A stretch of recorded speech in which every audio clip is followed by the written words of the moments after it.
Assalamualaikum, nama saya Nur Najwa binti Ambak Bardisha, nombor metik C21A2004. Okey, tajuk artikel saya adalah peralatan muzik tradisional dalam tarian Ulik Mayang. Dalam pembentang kali ini, saya akan menerangkan mengenai pengenalan, sejarah dan asal-usul produk, kepercayaan dan simbolik reka bentuk yang digunakan dalam penghasilan produk, fungsi dan penggunaan produk dan bahan dan proses pembuatan produk, dan akhir sekali adalah bentuk.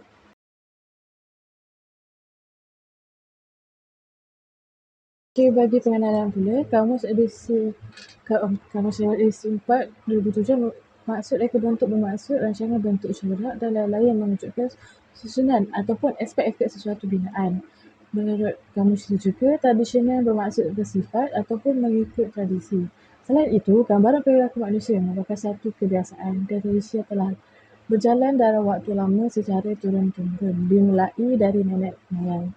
Seterusnya, budaya membawa maksud, sistem peralatan dan sistem teknologi, sistem pengetahuan, kesenian, sistem organisasi, kemasyarakatan, pencarian hidup, sistem upacara keagamaan dan religi. Alat muzik tradisional merupakan satu kebanggaan bagi masyarakat Malaysia yang membentuk aspek budaya dan masyarakat dahulu. Dalam artikel ini, pengkaji akan mengenal pasti alat muzik tradisional yang digunakan dalam tarian Ulik Mayang seperti gong, gamelan, gendang dan bedana. Kesimpulannya, dengan tugasan yang dijalankan ini, memberi pengetahuan yang baharu kepada pembaca dan penulis dalam memahami kesenian dan reka bentuk alat muzik tradisional Melayu. Kesannya, sejarah dan tradisi Malaysia dapat dipelihara dan menjadi satu kebanggaan bagi negara Malaysia.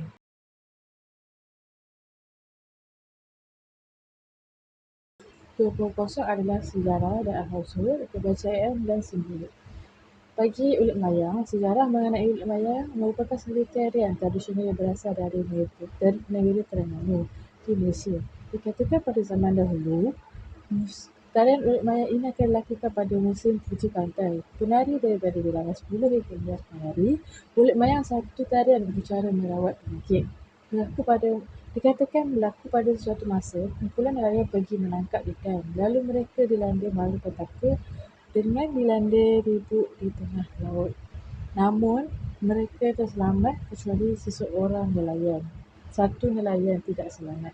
Ketika itu pula, mereka percaya kepada bomoh dalam menyembuhkan penyakit. Lalu bomoh tersebut merawat nelayan.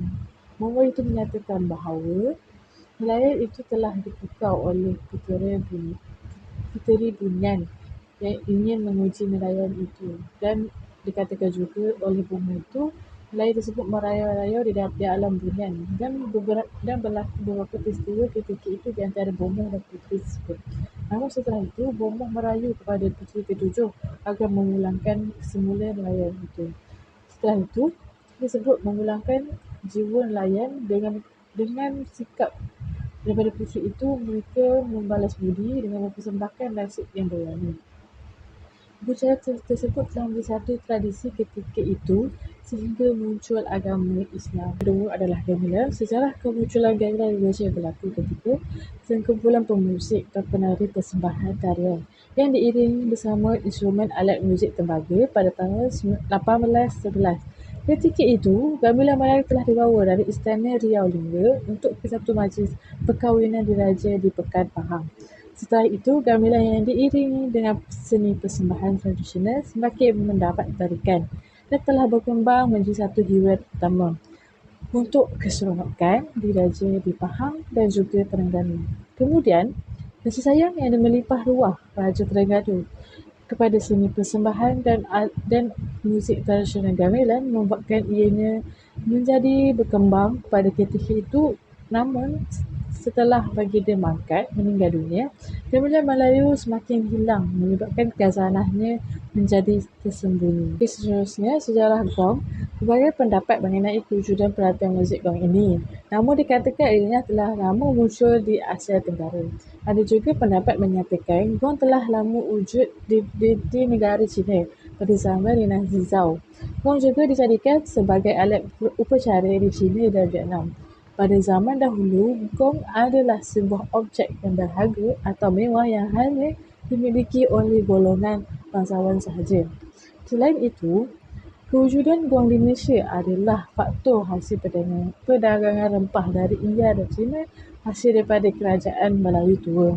Di Malaysia, jenis-jenis gong adalah berbusut atau bertombol. Sejarah mengenai gendang pula, nama lain gendang adalah seperti kenah yang dieja KENDHANG di Filipina. Penciptaan gendang telah lama wujud dan berlaku di Malaysia akibat kesan pengaruh Timur Tengah. Hubungan dagangan dan penyebaran agama Islam pada waktu itu memberi kesan kepada kewujudan peralatan muzik gendang ini. Gendang mempunyai banyak jenis seperti gendang Melayu, gendang Iban, gendang Sunda dan gendang lain-lain. Di akhir sekali adalah mengenai sejarah rebana. Berasal dari Timur Tengah sehingga mendapat perhatian dan berkembang sehingga ke Asia Tenggara. Rebana mempunyai kaitan dengan perkembangan Islam. Diceritakan pada kebesaran Nabi Muhammad SAW, rebana ini seringkali dimainkan oleh orang-orang Arab untuk menyambut kehadiran Nabi Muhammad SAW dalam sesuatu lawatan baginda menyebarkan ajaran agama. Rebana digunakan sebagai kegiatan ritual bagi berhubung dengan kekuatan supranatural. Setelah itu, rebana berkembang menjadi satu karya seni yang dipersembahkan untuk memperkuatkan kepercayaan di samping menjadi satu hiburan serta dijadikan sebagai bentuk pemujaan berkaitan religi seperti tari dalam ritual keagamaan.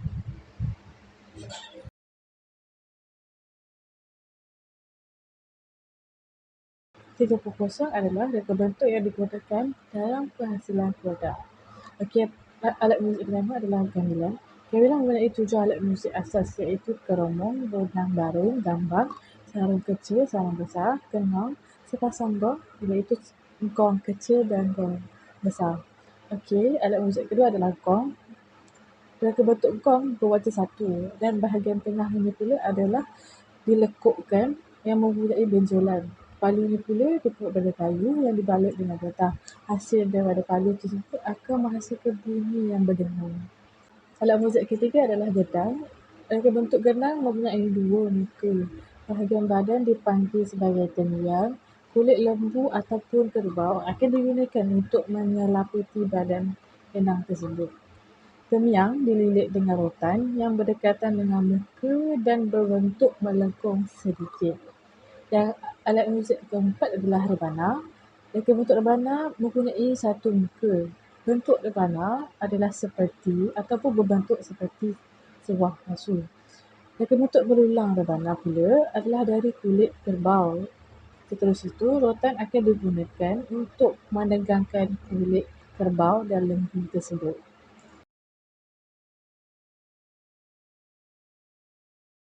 Seterusnya adalah 40% iaitu fungsi dan penggunaan produk. Yang pertama adalah gamelan.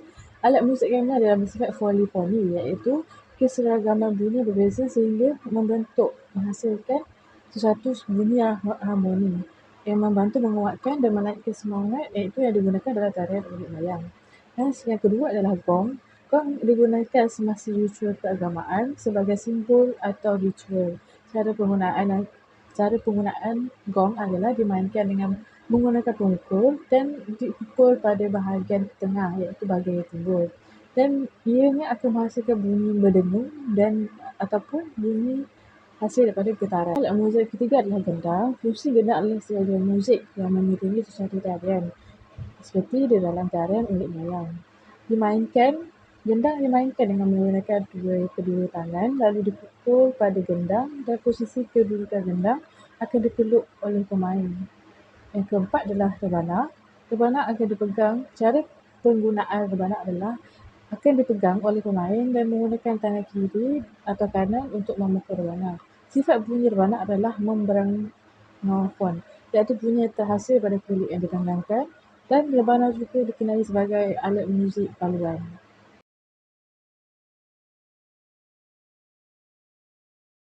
Seterusnya saya akan membentangkan 50% iaitu bahan dan proses pembuatan produk. iaitu gong. Bahan utama adalah logam yang ditempa dengan tangan dan hasil bunyian gong adalah daripada pukulan tepa. Logam dicampurkan dengan logam lain untuk menghasilkan bunyi yang berbeza, sama ada bunyi yang lembut ataupun bunyi yang lebih dalam. Bahan utama gendang pula adalah rangka kayu, iaitu pokok kelapa, cempedak ataupun nangka. Kulit kambing akan digunakan pada bahagian badan gendang dan kulit kambing tersebut akan menghasilkan bunyi yang nyaring. Rotan juga akan digunakan dalam mengikat kulit kambing tersebut. Bagi rebana pula, bahan utama yang digunakan adalah kayu, kulit kambing, buluh, rotan dan bahagian termalang pula akan menggunakan kayu nangka yang dapat meningkatkan mutu suara rebana.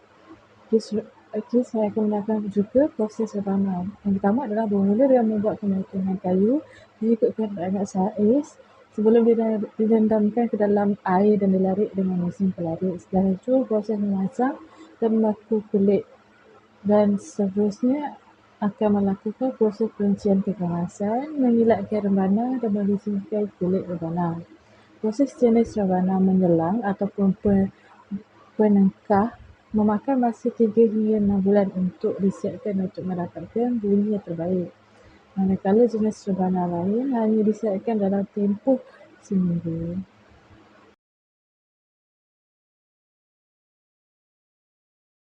Bagi penutup pula, kesenian alatan muzik tradisional Melayu merupakan satu lambang keuletan warisan budaya negara. Selain alatan muzik juga, kita juga mempunyai pelbagai keistimewaan seni tradisional seperti peralatan dapur tradisional, bangunan bersejarah dan juga rumah tradisional dan pelbagai lain.